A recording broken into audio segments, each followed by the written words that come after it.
Alamin po natin ngayon ang latest sa lagay ng panahon mula sa resident meteorologist ng GMA News na si Nathaniel Cruz. Magandang hapon po, Mang Tani. Mark, magandang hapon. Wala pong bagyo sa Philippine Area of Responsibility. Ang magdamag na pagulan na yan ay dala ng hanging habagat at itong hanging habagat na ito ay patuloy namang pinag-iigting ng isang tropical storm na nandito sa may labas ng ating Philippine Area of Responsibility na huling namataan sa layong 300 kilometers dito sa may northeast ng Taiwan. At ayon nga sa datos ng Weather Central, tinutumbok nitong tropical storm na si Haikui ang mainland China.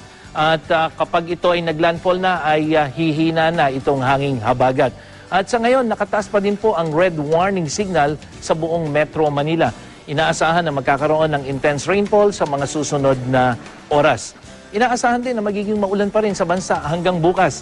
So itong nakikita nating kulay dilaw at kulay pula, ibig sabihin yan ay katamtaman hanggang sa malakas na pagulan.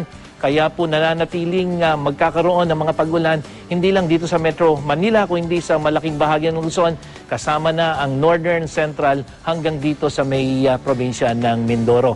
Samantala magiging maalon din po ang karagatan lalong-lalo na dito sa western seaboard ng Luzon, kasama ang northern at eastern seaboard, at yan po ay dahil sa malakas na hanging habagat. Kaya po muli, pinag-iingat natin yung ating mga mangingisda na huwag munang maglayag sa mga panahong ito. Ano man ang panahon, magplano o magsiguro, makibalita sa GMA Weather.